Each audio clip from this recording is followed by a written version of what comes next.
Operation सिंदूर को लेकर विदेश मंत्रालय और सेना ने संयुक्त प्रेस वार्ता कर दी जानकारी। कर्नल सोफिया कुरैशी ने कहा कि 8 और 9 मई की रात को पाकिस्तानी सेना ने सैन्य बुनियादी ढांचे को निशाना बनाने के इरादे से पूरी पश्चिमी सीमा पर कई बार भारतीय हवाई क्षेत्र का किया उल्लंघन। कर्नल सोफिया कुरैशी ने बताया कि 36 स्थानों पर घुसपैठ की कोशिश में पाकिस्तान ने लगभग 300 से 400 ड्रोन का किया इस्तेमाल। कर्नल सोफिया कुरैशी ने बताया कि इनमें से कई ड्रोन को भारतीय सेना ने मार गिराया। शुरुआती जांच में पता चला कि ये ड्रोन तुर्की असिसिगार्ड सोंगर ड्रोन है। विदेश सचिव विक्रम मिस्री ने पाकिस्तान के धार्मिक स्थल को निशाना न बनाने के दावों का किया खंडन। विदेश सचिव ने बताया कि पाकिस्तान ने पुंछ में गुरुद्वारे को निशाना बनाने का किया प्रयास। यह हरकत उसकी सिखों के प्रति नफरत को दर्शाती है। विक्रम मिस्री ने कहा कि पाकिस्तान ने गलत सूचना फैलाई कि भारत ने ड्रोन हमले के जरिए ननकाना साहिब गुरुद्वारे को निशाना बनाया। उन्होंने कहा कि पाकिस्तान सांप्रदायिक विवाद पैदा करने के इरादे से स्थिति को सांप्रदायिक रंग देने की पूरी कोशिश कर रहा है। विक्रम मिस्री ने बताया कि पाकिस्तान द्वारा एलओसी पर स्कूलों और धार्मिक स्थलों को बनाया जा रहा है निशाना। 7 मई की सुबह एलओसी पर भारी गोलाबारी के दौरान एक गोला पुंछ में क्राइस्ट स्कूल के ठीक पीछे गिरा, जिसमें स्कूल के 2 छात्रों ने अपनी जान गंवाई और उनके माता पिता घायल हुए। बीएसएफ ने पाकिस्तान के सियालकोट जिले के लूनी में आतंकवादी लॉन्च पैड को किया नष्ट। नियंत्रण रेखा के करीब स्थित आतंकवादी लॉन्च पैड अतीत में भारतीय नागरिकों और सुरक्षा बलों के खिलाफ आतंकवादी हमलों की योजना बनाने और उन्हें अंजाम देने का केंद्र थे। भारत की इस कार्रवाई में पाकिस्तान की संपत्तियों को पहुंचा काफी नुकसान। 9 मई को रात लगभग 9 बजे पाकिस्तान ने जम्मू सेक्टर में बीएसएफ चौकियों पर बिना उकसावे की गोलीबारी शुरू की। पाकिस्तान की इस हरकत को मुंहतोड़ जवाब देते हुए बीएसएफ ने लूनी में आतंकवादी लॉन्च पैड को किया नष्ट और पाकिस्तानी रेंजर्स की चौकियों को भी किया ध्वस्त। देश में सुरक्षा के लिहाज से कई सीमावर्ती इलाकों में अलर्ट जारी। बीकानेर के नाल क्षेत्र, जैसलमेर में रेड अलर्ट जारी। बाड़मेर में हाई रेड अलर्ट भी जारी किया गया।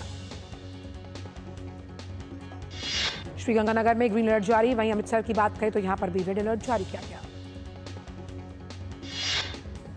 चिकित्सा विभाग द्वारा सीमावर्ती जिलों में 336 रेजिडेंट डॉक्टर्स नियुक्त करने के लिए आदेश जारी। वहीं सीमावर्ती जिलों में पर्याप्त चिकित्सा उपकरणों जैसे कि दवाइयां, ऑक्सीजन और ब्लड बैंक की उपलब्धता को लेकर भी निर्देश किए गए हैं। पाकिस्तान द्वारा ड्रोन और अन्य हथियारों से पश्चिमी सीमाओं पर हमले का प्रयास लगातार जारी। आज सुबह लगभग 5 बजे अमृतसर के खासा कैंट के ऊपर कई दुश्मन के हथियार बंद ड्रोन उड़ते हुए देखे गए, जिससे वायु रक्षा इकाइयों ने तुरंत ही नष्ट कर दिया। देश की मौजूदा सुरक्षा स्थिति पर आगे की रणनीति के लिए सरकार हर वक्त अलर्ट। खुद प्रधानमंत्री नरेंद्र मोदी लगातार सुरक्षा स्थिति की समीक्षा और बैठकें कर रहे हैं। पाकिस्तान की ओर से आज सुबह करीब 6 बजे मोर्टार दागे गए, जिसमें अंतर्राष्ट्रीय सीमा के पास सांबा जिले के रामगढ़ सेक्टर में नागरिक इलाकों को बनाया गया निशाना। पाकिस्तान की इस हरकत का बीएसएफ ने दिया मुंहतोड़ जवाब। पंजाब के जालंधर में कंगनीवाल गांव में पाकिस्तानी ड्रोन के हिस्से बरामद किए गए। वहीं मानसा के गांव में भी प्रोजेक्टाइल के टुकड़े किए गए बरामद। पंजाब के जालंधर से एक स्थानीय निवासी सुजीत कौर ने लाल रंग की फ्लैश चमकने और धमाके की आवाज आने की बात कही। उस समय ब्लैकआउट हो गया था। जम्मू और कश्मीर पाकिस्तान की गोलीबारी के कारण शहर के नागरिक इलाकों को नुकसान पहुंचा। जम्मू कश्मीर के पूंछ इलाके में जोरदार आवाजें सुनाई दी। वहीं राजौरी में विस्फोट के बाद धुआं उठता हुआ दिखाई दिया। भारतीय सेना दे रही है मुंहतोड़ जवाब। जम्मू कश्मीर के राजौरी में पाकिस्तानी हमले में घायल एक नागरिक को आज इलाज के लिए जिला अस्पताल में कराया गया भर्ती। पाकिस्तान के साथ जारी तनाव के बीच अंतर्राष्ट्रीय मुद्रा कोष के कार्यकारी बोर्ड की बैठक होनी है। इस बैठक में पाकिस्तान को दी जाने वाली $1.3 बिलियन की सहायता राशि पर चर्चा होगी।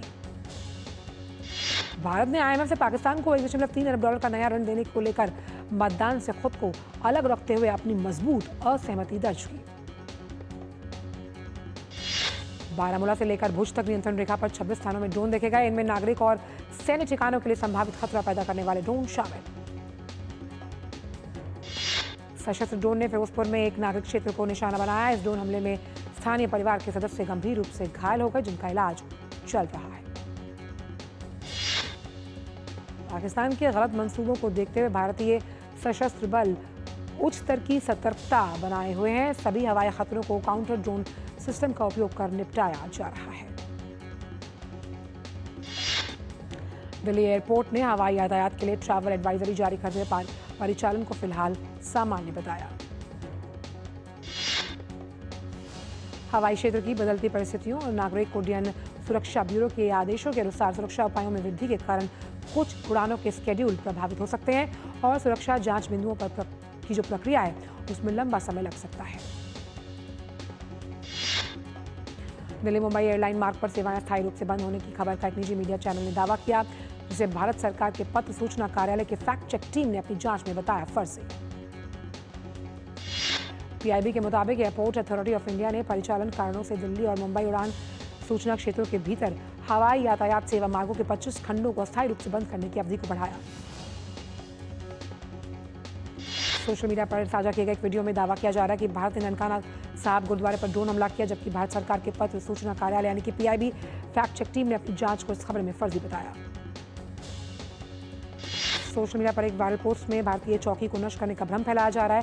फैक्ट चेक टीम ने अपनी जांच में इस दावे को बताया फर्जी, साथ ही ऑपरेशन सिंदूर के बाद की किसी भी गतिविधि से संबंधित न होने की पुष्टि की। सोशल मीडिया पर जयपुर एयरपोर्ट पर विस्फोटों की आवाज सुनाई देने वाला वायरल जो दावा है उसे लेकर जयपुर जिला कलेक्टर और मजिस्ट्रेट ने स्पष्टीकरण दिया। वहीं पीआईबी की फैक्ट चेक टीम ने अपनी जांच में इस दावे को बताया फर्जी। सोशल मीडिया पोस्ट में दावा किया जा रहा है कि पाकिस्तान द्वारा किए गए साइबर हमले के कारण भारत का 70% बिजली ग्रिड खराब। पीआईबी की फैक्ट चेक टीम ने इस जांच को भी बताया फर्जी।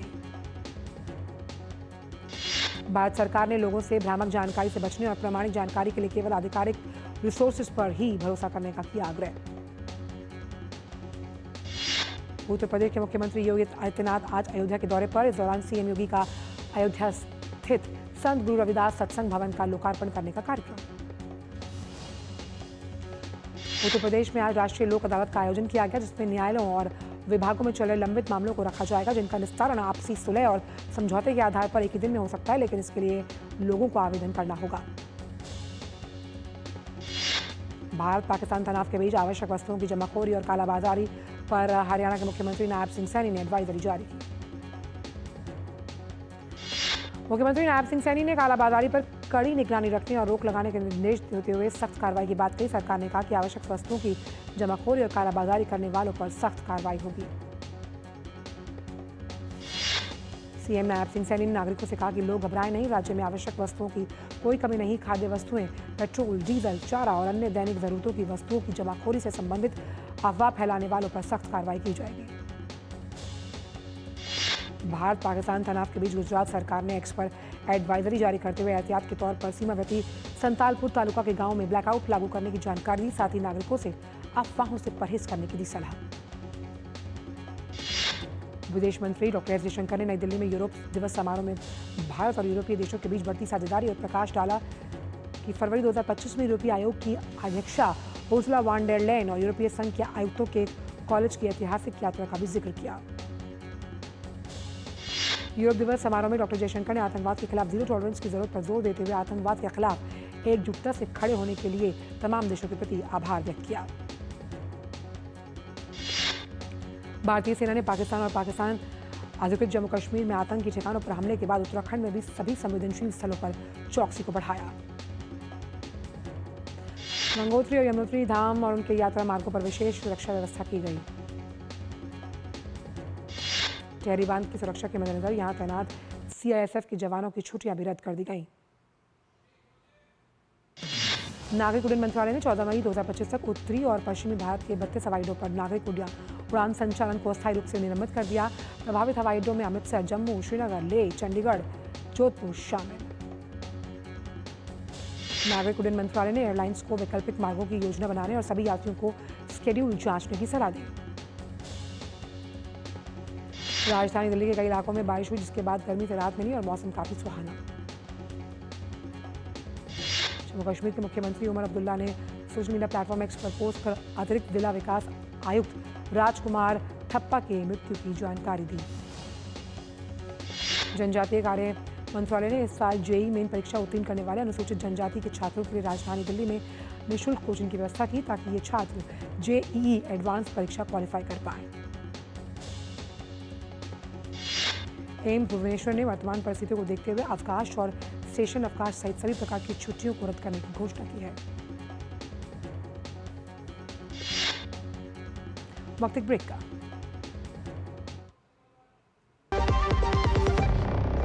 जब धरती चीर कर निकलता है लोहे का पत्थर और मिलता है मोंगिया के जोश से, फिर तपता है, पिघलता है और बनता है फौलाद। अब होता है सरिया सारी खूबियों के साथ। मोंगिया स्टील, मजबूत देश का मजबूत सरिया। जो लक्ष्य चुना था समझ आने लगा है। GLA यूनिवर्सिटी, उच्च लक्ष्य की निश्चित प्राप्ति। ब्रेक के बाद का स्वागत करते हैं खबरों का एक्सप्रेस अंदाज में। सेबी ने एसॉप्स मामले में सेटलमेंट के तहत पेटीएम के फाउंडर और CEO विजय शेखर शर्मा पर 3 साल तक के लिए नए एसॉप्स लेने पर लगाया प्रतिबंध। AIRA ने 16 मई से नई यूजर डेवलपमेंट फीस लागू करने का लिया फैसला। मुंबई में घरेलू यात्रियों को 175 रुपये देने होंगे। CMS कंजम्पशन 2025 की रिपोर्ट के मुताबिक बिहार पहली बार देश के टॉप 3 कैश खर्च करने वाले राज्यों में शामिल। दिल्ली और उत्तर प्रदेश ने पहले से ही अपने टॉप पोजीशन बनाई हुई है। सरकार ने स्टार्टअप्स के लिए पूंजी जुटाने को बढ़ाने के लिए स्टार्टअप्स की जो ऋण गारंटी योजना है उसके विस्तारीकरण को किया अधिसूचित। भारत के private sector bank yes bank में जापानी कंपनी ने 20% हिस्सेदारी खरीदने का किया ऐलान। प्रतीक ग्रुप की 2 प्रमुख ग्रुप हाउसिंग परियोजनाएं प्रतीक एडिफाइस और प्रतीक स्टाइल होम के फ्लैट खरीदारों के हित में एक विशेष रजिस्ट्री कैंप का किया गया आयोजन, जहां बड़ी संख्या में फ्लैट बायर्स ने भाग लिया और फ्लैट की रजिस्ट्री की सुविधा उन्हें दी गई। नवीकरणीय ऊर्जा मंत्री प्रहलाद जोशी ने कहा कि भारत अब जर्मनी को पीछे छोड़ते हुए पवन और सौर ऊर्जा का दुनिया का 3रा सबसे बड़ा उत्पादक देश बना। केंद्रीय मंत्री प्रहलाद जोशी ने कहा कि देश की स्थापित सौर ऊर्जा क्षमता इस वर्ष अप्रैल में सालाना आधार पर 30% से ज्यादा बढ़कर 107.95 गीगावाट तक पहुंची, जो पिछले वर्ष अप्रैल में 86.64 गीगावाट थी। वहीं पवन ऊर्जा क्षमता सालाना आधार पर 10.6% बढ़कर 51.06% गीगावाट हुई, जो कि अप्रैल 2024 में 46 गीगावाट थी। भारत ग्लोबल एनर्जी ट्रांजिशन में अग्रणी और पिछले दशक में अकेले सौर ऊर्जा में 30 गुना से अधिक वृद्धि हुई। देश ने निर्धारित समय में 8 वर्ष पहले ही 2030 के नवीकरणीय ऊर्जा लक्ष्य को हासिल कर लिया। केंद्रीय कृषि और किसान कल्याण मंत्री शिवराज सिंह चौहान ने कहा कि देश में अन्न के भंडार भरे हैं, हमारे पास चावल की कोई कमी नहीं, और कहा कि सीमा पर जवान और खेतों में किसान तैयार। केंद्रीय मंत्री शिवराज सिंह चौहान ने आंकड़े साझा करते हुए बताया कि 2023-24 में देश में खाद्यान्न का उत्पादन 3,322 लाख मीट्रिक टन था, जिसे देश में किसानों ने बढ़ाकर 3,474.42 लाख मीट्रिक टन किया। SBI और PNB सहित भारत के शीर्ष बैंकों ने कहा कि उनके ATM और डिजिटल सेवाएं पूरी तरह काम कर रही हैं। प्रधानमंत्री सुरक्षा बीमा योजना के तहत संचय नामांकन में 2016 से 443% की वृद्धि दर्ज की गई। केंद्र सरकार ने इस दुर्घटना में बीमा योजना के 10 वर्ष पूरा होने पर एनरोलमेंट को लेकर दी जानकारी। भारत में डायग्नोस्टिक रेडियोलॉजी डिवाइस को अपनाने में शानदार वृद्धि दर्ज की गई है, जिसमें AI पावर्ड टेक्नोलॉजीज और रिमोट मॉनिटरिंग सॉल्यूशंस को अपनाने में तेजी दिखाई दी गई। इस साल जनवरी-मार्च तिमाही में भारतीय रिटेल सेक्टर में सालाना आधार पर 159% की वृद्धि हुई। रिपोर्ट में बताया गया कि प्रमुख महानगरों में नए रिटेल स्टोर खोलने की मजबूत गति जारी रहेगी। प्रधानमंत्री जीवन ज्योति बीमा योजना लोगों के लिए एक सस्ती योजना के रूप में सफल है। वर्तमान समय में देश के अलग अलग राज्यों और जिला में इस योजना का लाभ दिया जा रहा है। भारत के IT सेक्टर में अप्रैल 2025 में भर्तियों में सालाना आधार पर 16% की बढ़त देखने को मिली। भारत में JCC में 2024-25 में करीबन 1 लाख से ज्यादा नई टेक नौकरियां पैदा हुई हैं। Global sovereign credit rating agency Morningstar DBRS ने भारत के दीर्घकालिक विदेशी और स्थानीय मुद्रा जारीकर्ता रेटिंग को BBB लो से एक स्थिर प्रवृत्ति के साथ BBB में अपग्रेड किया। भारत के देहरादून सेक्टर में जनवरी-मार्च तिमाही में 16% से ज्यादा मिलियन स्क्वायर फीट की लीजिंग गतिविधि देखने को मिली। इसमें सालाना आधार पर 50% का इजाफा हुआ। अमेरिका और ईरान के बीच कल ओमान में परमाणु वार्ता का एक नया दौर होगा। अधिकारियों के अनुसार ये वार्ता अमेरिकी राष्ट्रपति ट्रंप की खाड़ी देशों की यात्रा से ठीक पहले। ट्रंप ने ईरान परमाणु कार्यक्रम पर इजरायल के सैन्य हमले को रोकने के लिए ईरान के साथ एक समझौते पर पहुंचने की संभावना जताई। अमेरिकी राष्ट्रपति ट्रंप ने चीन पर लगाए गए टैरिफ को घटाकर 80% करने का प्रस्ताव रखा। ट्रुथ सोशल पर ट्रंप ने कहा, चीनी माल पर 80% टैरिफ ठीक लगता है, लेकिन इस बारे में अंतिम फैसला वित्त मंत्री स्कॉट बेसेंट करेंगे। राष्ट्रपति ट्रंप ने कहा कि व्यापार समझौता होने के बाद भी अमेरिका आयात पर 10% का आधारभूत टैरिफ रखेगा बरकरार। साथ ही उन्होंने कहा कि जब देश महत्वपूर्ण व्यापार शर्तें पेश करेंगे, छूट दी जा सकती है। अमेरिका से रॉबर्ट फ्रांसिस प्रीवोस्ट को नया पोप चुन लिया गया। वो अमेरिका से पोप बनने वाले पहले कार्डिनल हैं। उन्होंने अपने लिए पोप लियो 14 का नाम चुना। पूर्वी अमेरिका के बुरुंडी के राष्ट्रपति एवरिस्टे निदिशिमिये ने देश के विधायी और नगर पालिका चुनावों में पहले बुरुंडी के आधिकारिक अभियान की शुरुआत की, जो 5 जून को होने वाला है। श्रीलंकाई वायुसेना के हेलीकॉप्टर के उत्तर मध्य प्रांत में मादुरु ओया जलाशय में दुर्घटनाग्रस्त हो जाने से 6 सैन्य कर्मियों की मौत। यूक्रेन की संसद ने अमेरिका के साथ हस्ताक्षरित खनिज समझौते पर लगाई मोहर। इस समझौते से कीव को उम्मीद की रूसी सैनिकों को पीछे हटाने की लड़ाई से उसे वॉशिंगटन से भविष्य में सैन्य सहायता मिलेगी।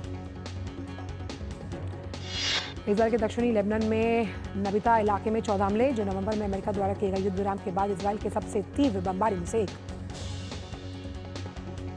रूसी राष्ट्रपति पुतिन ने मॉस्को में विजय दिवस समारोह के बाद क्रेमलिन में स्लोवाकिया के पीएम रॉबर्ट फिको से मुलाकात की। फिको ने कहा, यूरोपीय संघ एक नया लॉ पर्दा लगाने का कर रहा है प्रयास। उन्होंने स्लोवाकिया यूरोपीय संघ में रूसी तेल और गैस की आयात पर प्रतिबंध लगाने के किसी निर्णय पर लगाया वीटो। ओडिशा की लड़कियों ने बिबाट स्पोर्ट्स कॉम्प्लेक्स में खेलो इंडिया यूथ गेम्स 2025 बिहार की खो खो प्रतियोगिता में रथ चैंपियन महाराष्ट्र को करीबी मुकाबले में 34-31 से हराकर किया बड़ा उलटफेर। पूर्व और वर्तमान भारतीय क्रिकेटरों ने भारतीय सशस्त्र बलों पर अपना प्यार और आभार किया व्यक्त, क्योंकि भारतीय बलों ने सीमा पार से मिसाइल हमलों और ड्रोन हमलों के प्रयासों को सफलतापूर्वक किया विफल। सबीना कुमारी ने झारखंड के चतरा जिले में एक साधारण ट्रैक पर साइकिलिंग शुरू की और उसमें खेलो इंडिया यूथ गेम्स में अपने पदार्पण में साइकिलिंग में 3 पदक जीते। भारतीय क्रिकेट कंट्रोल बोर्ड ने मौजूदा आईपीएल 2025 के शेष मैचों को तत्काल प्रभाव से 1 सप्ताह के लिए स्थगित करने का लिया निर्णय। आईपीएल 2025 के प्रसारणकर्ता जियो हॉटस्टार ने कहा कि वो टूर्नामेंट के 1 सप्ताह स्थगित करने के बीसीसीआई के फैसले का करते हैं समर्थन। अरुणाचल प्रदेश के यूपिया में सैफ फुटबॉल चैंपियनशिप के पहले मैच में भारतीय पुरुष अंडर 19 टीम ने श्रीलंका को 8-0 से हराया। डैनी मैतेई ने हैट्रिक बनाई। भारतीय टीम अब 13 मई को नेपाल से खेलेगी। टूर्नामेंट में 6 देश ले रहे हैं हिस्सा। ग्रुप बी में भारत, श्रीलंका और नेपाल। और लॉस एंजल्स पहला शहर बनेगा जो ओलंपिक खेलों के उद्घाटन समारोह के 2 स्टेडियम को करेगा शामिल। लॉस एंजल्स के ओलंपिक का उद्घाटन समारोह 14 जुलाई 2028 को किया जाएगा आयोजित। मैनचेस्टर यूनाइटेड ने यूरोपा लीग के फाइनल में जगह बना ली। मैन्यू ने सेमीफाइनल के दूसरे लेग में एथलेटिक बिल्बाओ को 4-1 से मात दी। मैन्यू के लिए मेसन माउंट ने 2 गोल किए। भारत के वनडे कप्तान रोहित शर्मा ने अग्रिम मोर्चे पर डटे रहने के लिए सशस्त्र बलों की प्रशंसा की और नागरिकों से भारत और पाकिस्तान के बीच बढ़ते सैन्य तनाव के बीच किसी भी फर्जी खबर को फैलाने या उस पर विश्वास करने से बचने का किया आग्रह। पाकिस्तान को ऑपरेशन सिंदूर के जरिए मुंहतोड़ जवाब देने के लिए फिल्म जगत के सितारों ने थल सेना, नौसेना, वायुसेना का मुक्त कंठ से किया प्रशंसा। श्रेयस तलवाड़े और तुषार कपूर की हॉरर कॉमेडी फिल्म कप कपी 23 मई को होगी रिलीज। अभिनेत्री राधिका आप्टे की फिल्म सिस्टर मिडनाइट 16 मई को न्यूयॉर्क में और फिर 23 मई को लॉस एंजलिस में, उसके बाद बाकी शहरों में होगी रिलीज।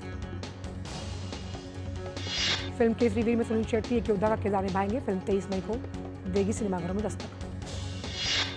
सोनाक्षी सिन्हा अभिनीत मनोवैज्ञानिक थ्रिलर फिल्म निकिता रॉय 30 मई को दुनिया के भर के सिनेमाघरों में हो रही है रिलीज। राजकुमार राव की फिल्म मालिक अब 11 जुलाई को होगी रिलीज। राजकुमार राव एक गैंगस्टर की भूमिका में। धनुष की फिल्म कुबेर 20 जून को दुनिया भर में कई भाषाओं में होगी रिलीज। इसाबाई कैफ और पुलकित सम्राट की फिल्म सुस्वागतम खुशामदीद 16 मई को होगी रिलीज। आमिर खान की फिल्म सितारे ज़मीं पर 20 जून को सिनेमाघरों में देगी दस्तक। फैंस को फिल्म का बेसब्री से इंतजार। अभिषेक बच्चन, अक्षय कुमार और रितेश देशमुख की फिल्म हाउसफुल 5 6 जून को होगी रिलीज। एक्सप्रेस में इतना ही, दीजिए इजाजत।